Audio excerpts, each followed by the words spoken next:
योगी ने यूपी में जो भर्ती परीक्षा कराई उस पर दोस्तों की भी नजर है और विरोधियों की भी। अखिलेश के शासन में भर्ती पर सवाल उठे, पेपर लीक हुए। मायावती के शासन में भी यही हुआ। राजस्थान में कांग्रेस सरकार में भी पेपर लीक हुआ। बिहार में कई बार यह हुआ, लेकिन कोई सीएम इस सिस्टम को ठीक नहीं कर पाया। किसी ने इसको अपनी प्रतिष्ठा से नहीं जोड़ा। योगी ने इसे एक चैलेंज की तरह लिया। योगी के पास लीक प्रूफ परीक्षा कराने के लिए सिर्फ 182 दिन का समय था। इतने वक्त में ये कैसे हुआ? सॉल्वर सिंडिकेट और लीक माफिया का इलाज कैसे हुआ? नकल की पर्ची कैसे डिटेक्ट हुई? इसके लिए 182 दिन में योगी ने कौन सा मॉडल बनाया? बाबा का एक और मॉडल अब कॉपी किया जाएगा। इस मॉडल की एक एक डिटेल चौंकाने वाली है। इस रिपोर्ट में आपको पता चलेगा कि एग्जाम अपने आप में कितना बड़ा चैलेंज था और कितना बड़ा मैसेज है। और परीक्षा आप देख रहे होंगे, परिंदा भी पर नहीं मार सकता।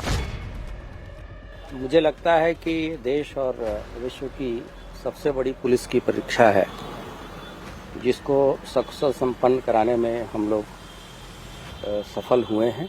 ये बच्चे जो कि एक ट्रांसपेरेंट भर्ती प्रक्रिया के तहत आ रहे हैं, जनता की, समाज की, विभाग की और देश की सेवा अगले 40 साल तक करेंगे। 5 दिन 10 पारी 32 लाख छात्र और योगी का फुल प्रूफ सिस्टम।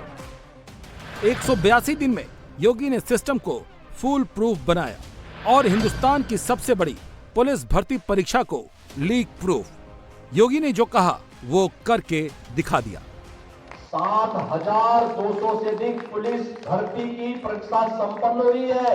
याद करिए, 7,200 एक साथ इतने नौजवान भर्ती होंगे यूपी पुलिस में।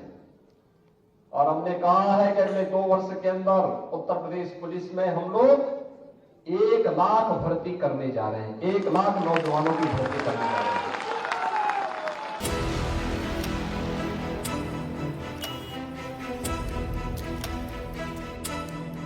लोकसभा चुनाव के बाद ये यूपी की पहली परीक्षा थी।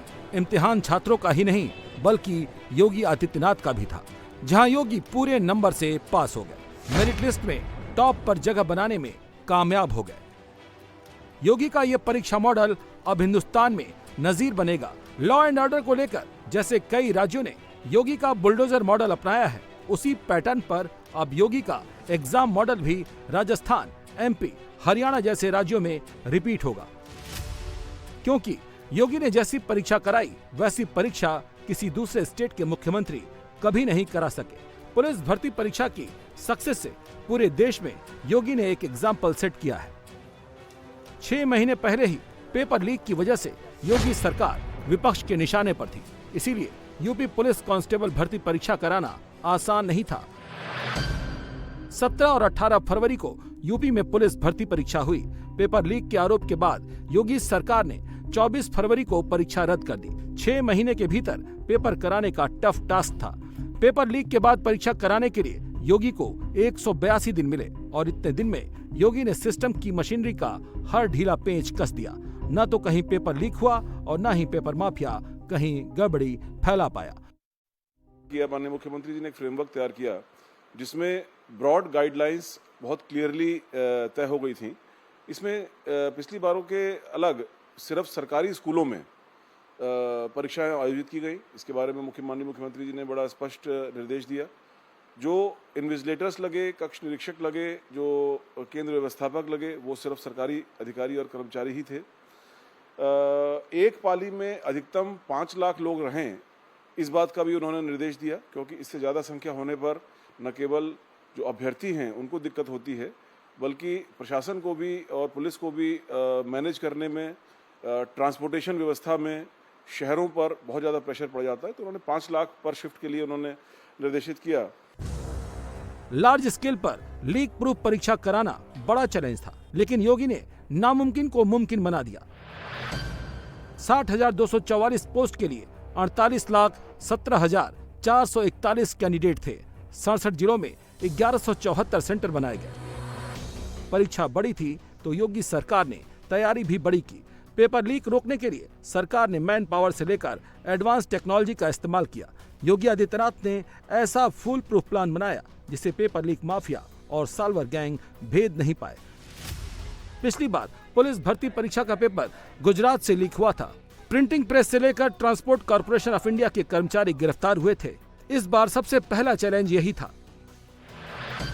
इसके लिए पेपर बनाने में, पेपर प्रिंट करने में, प्रिंटिंग प्रेस से पेपर को ट्रेजरी ले जाने में और ट्रेजरी से पेपर को परीक्षा सेंटर तक ले जाने के लिए 4 एजेंसियों की मदद ली गई।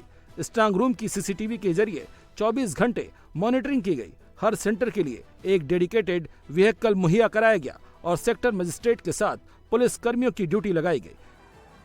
योगी सरकार ने इस बार एग्जाम सेंटर के लिए सिर्फ सरकारी स्कूलों को ही चुना। 1174 परीक्षा सेंटर्स के 16,440 कमरों को सीसीटीवी से लैस किया गया और आर्टिफिशियल इंटेलिजेंस के जरिए इनकी निगरानी की गई। इसकी लाइव फीड केंद्र के कंट्रोल रूम, जिले के कंट्रोल रूम और भर्ती बोर्ड मुख्यालय के कंट्रोल रूम में पहुंचता रहा। इसके अलावा सभी केंद्रों पर इलेक्ट्रॉनिक डिवाइसेज जैसे मोबाइल, ब्लूटूथ को नाकाम करने के लिए जैमर लगाया गया।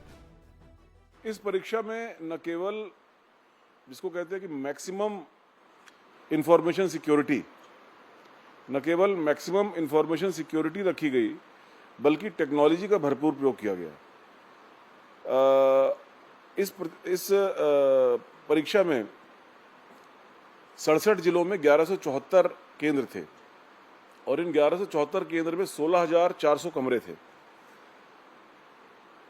इन सभी 67 जिलों के जो स्ट्रांग रूम्स थे वहां पर, जो 1174 केंद्र थे वहां पर और जो 16,400 कमरे थे वहां पर, प्रत्येक जगह पर हमारा आर्टिफिशियल इंटेलिजेंस से सुसज्जित सीसीटीवी कैमरे लगे हुए थे, जिनमें विभिन्न प्रकार के अलर्ट्स, जिनको हमने प्रोग्राम किया था, जो हमारी रिक्वायरमेंट थी, विभिन्न प्रकार के अलर्ट्स लगातार हमारी टीमों को मिल रहे थे। और यहीं पर हमारे कंट्रोल रूम से, भर्ती बोर्ड के कंट्रोल रूम से हम लगातार प्रत्येक केंद्र के संपर्क में थे। सरकार ने नकलचियों को रोकने का इंतजाम किया तो साथ ही ये भी ख्याल रखा कि परीक्षा देने वाले छात्रों को कोई परेशानी न हो, कहीं कोई गड़बड़ी न फैला सके। इसके लिए 2,300 मजिस्ट्रेट और 1,97,859 पुलिस कर्मियों को तैनात किया गया। इसमें पीएससी की 25 कंपनियां और केंद्रीय सशस्त्र पुलिस बल की 8 कंपनियां शामिल थीं। इसके अलावा 137 अतिरिक्त पुलिस अधीक्षक, 522 पुलिस उपाधीक्षक, 47,587 हेड कांस्टेबल, 86,844 कांस्टेबल और 26,587 महिला कांस्टेबल भी तैनात किए गए थे। परीक्षा की निगरानी का जिम्मा 3,876 इंस्पेक्टर और 32,311 सब इंस्पेक्टर को सौंपा गया था। तो परीक्षा केंद्रों पर 74 पुलिस अधिकारियों को बतौर ऑब्जर्वर तैनात किया गया। यूपी पुलिस ने व्हाट्सएप और सोशल मीडिया की लगातार निगरानी की। एलआईयू को किसी भी हालत से निपटने के लिए 24 घंटे अलर्ट मोड पर रखा गया। पुलिस भर्ती परीक्षा में 48 लाख अभ्यर्थियों में से 32 लाख से अधिक परीक्षा में बैठे थे, लेकिन सख्त सुरक्षा इंतजामों की वजह से 16 लाख से अधिक कैंडिडेट्स ने परीक्षा छोड़ दी। परीक्षा सेंटर्स पर अभ्यर्थी सत्यापन के लिए कड़े नियम बनाए गए। पुलिस भर्ती परीक्षा में अभ्यर्थियों को physical frisking, hand held metal detector के साथ सुरक्षा जांच, बायोमेट्रिक फिंगरप्रिंट और फेस रिकॉग्निशन के बाद एंट्री दी गई। 85% अभ्यर्थियों के आधार डिटेल्स वेरीफाई किए गए। बाकी 15% छात्रों को एग्जाम सेंटर्स पर EKYC वेरिफिकेशन के प्रोसेस से गुजरना पड़ा। परीक्षा सेंटर्स के रास्तों पर सीसीटीवी कैमरे के जरिए नजर रखी गई। जो सेंटर्स संवेदनशील थे वहां नए सीसीटीवी लगाए गए। इसके अलावा हॉट स्पॉट्स पर 67 ड्रोन कैमरों से चेकिंग की गई। सरकार ने सिर्फ एग्जाम सेंटर्स में ही सुरक्षा के इंतजाम नहीं किए, स्कूलों के बाहर के भी इंतजाम चाक चौबंद किए गए। परीक्षा केंद्रों के आसपास मौजूद फोटोस्टेट की दुकान, साइबर कैफे, मोटरसाइकिल स्टैंड की खास तौर पर निगरानी की गई।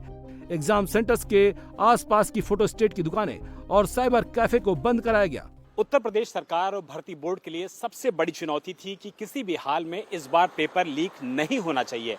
यही वजह है कि इस पूरे मामले की कमान मुख्यमंत्री योगी आदित्यनाथ ने अपने हाथों में ले ली और उन्होंने सीधा संवाद शुरू किया भर्ती बोर्ड के अध्यक्ष, उत्तर प्रदेश के डीजीपी और उत्तर प्रदेश के चीफ सेक्रेटरी और एडीजी एसटीएफ अमिताभ यश के साथ, ताकि इस परीक्षा की निष्पक्षता पर, उसकी शुचिता पर और उसकी क्रेडिबिलिटी पर कोई भी सवाल ना खड़े कर सके। मुख्यमंत्री योगी आदित्यनाथ का ही ये फैसला था कि इस परीक्षा में किसी भी सरकारी स्कूल के अलावा किसी दूसरे स्कूलों को इसकी जिम्मेदारी नहीं दी जाएगी और साथ ही साथ सरकारी कर्मचारियों के अलावा प्राइवेट कर्मचारियों की ड्यूटी एग्जाम सेंटर्स पर नहीं लगाई जाएगी। किस तरीके का पेपर्स का मैनेजमेंट करना है, कैसे पेपर स्ट्रांग रूम से परीक्षा केंद्रों तक पहुंचाने हैं, कैसी उनकी सील स्टूडेंट्स के सामने खोलनी है और कैसे पूरी पाली की इस तरीके से रिकॉर्डिंग करवानी है ताकि स्टूडेंट्स के सामने, भर्ती बोर्ड के सामने और उत्तर प्रदेश सरकार के सामने किसी भी तरीके का कोई भी शक सुबह ना बचे। और यही वजह है कि 5 दिनों की 10 पाली की परीक्षा में सब कुछ उसी तरीके से हुआ जिस तरीके से मुख्यमंत्री योगी आदित्यनाथ ने पहले दिन तय किया था और उसका एग्जीक्यूशन पुलिस भर्ती बोर्ड ने ग्राउंड पर किया। देश में पेपर लीक एक बड़ी समस्या है। ये ऐसा अपराध है जिसमें आरोपी एक दो नहीं होते, इनका पूरा सिंडिकेट होता है और इस क्राइम के प्रभावितों की संख्या भी लाखों में होती है। पूरे देश में 2019 से जून 2024 के बीच 65 से ज्यादा बड़ी परीक्षाओं के पेपर लीक हो चुके हैं। ये वो मामले हैं जिनमें या तो FIR दर्ज हुई, गिरफ्तारियां हुई या फिर परीक्षा ही रद्द कर दी गई। उत्तर प्रदेश में भी पेपर लीक के लगातार मामले सामने आ रहे थे। योगी सरकार के सत्ता में आने के बाद 2017 से 2024 के बीच 9 बड़े एग्जाम के पेपर लीक हुए। 2017 का दरोगा भर्ती परीक्षा का ऑनलाइन पेपर, 2021 का यूपी TAT पेपर, 2021 का B.Ed ज्वाइंट एंट्रेंस एग्जाम, 2021 का ही नीट UG एग्जाम, 2022 की 12वीं की बोर्ड परीक्षा और 2024 का यूपी पुलिस कांस्टेबल भर्ती परीक्षा का पेपर लीक हो चुका है। लेकिन 2024 में कांस्टेबल भर्ती पेपर लीक यूपी का सबसे बड़ा चुनावी मुद्दा बन गया और योगी के सामने अब 2027 का दंगल है। इसमें योगी ने पहले पुराने लूपहोल को सही किया और फुल प्रूफ एग्जाम कंडक्ट कराकर विपक्ष की उम्मीदों पर पानी फेर दिया। तो अखिलेश ने अपनी रणनीति बदल दी। पेपर लीक पर हर बार फ्रंट पर आकर खेलने वाले अखिलेश ने अब दलित पॉलिटिक्स के नए पोस्टर बॉय अवधेश प्रसाद को आगे कर दिया। रोजगार मिलने से पहले ही जाति वाला एंगल फिट करने की कोशिश की।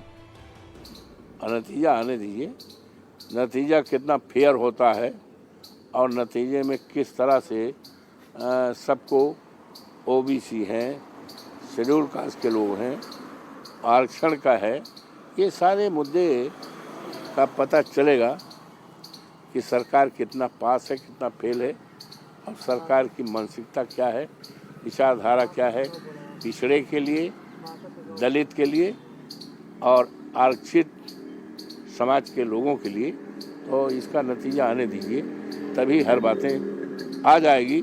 सरकार कितनी पास है, माननीय योगी जी कितना पास हैं, उनको कई फीसदी नंबर दिया जाए। जाति का सवाल उस पार्टी के सांसद उठा रहे हैं जिस पर जाति के आधार पर नौकरी देने का आरोप है। अखिलेश यादव की सरकार में भी पेपर लीक के कई मामले सामने आए। 15 के करीब भर्तियों पर सवाल उठे। 2013 में SSC का पेपर लीक हुआ। 2016 में यूपी PSC RO-ARO एग्जाम का भी पेपर लीक हुआ। 2016 में ही PCS एग्जाम का पेपर लीक होने के संदेह में परीक्षा को रद्द करना पड़ा। सबसे बड़ा खेल 2011 के PCS की परीक्षा में हुआ। ये परीक्षा हुई थी मायावती के समय, लेकिन इसके इंटरव्यू अखिलेश के शासन में हुए और फाइनल रिजल्ट भी अखिलेश के राज में ही आया और इसके बाद आए रिजल्ट शीट ने सबको सोचने पर मजबूर कर दिया। दावा किया जाता है कि OBC कैटेगरी के अकेले 58% से ज्यादा यादव कैंडिडेट को सफलता मिली। इतना सक्सेस रेट किसी भी कैटेगरी में किसी भी जाति का नहीं था। आरोप लगाया जाता है कि यादव जाति के ज्यादातर सफल कैंडिडेट को इंटरव्यू में टॉपर से भी ज्यादा मार्क्स दिए गए। सपा सरकार के दौरान हुई पुलिस भर्ती परीक्षा में भी यादव कैंडिडेट्स को प्राथमिकता देने के आरोप लगे।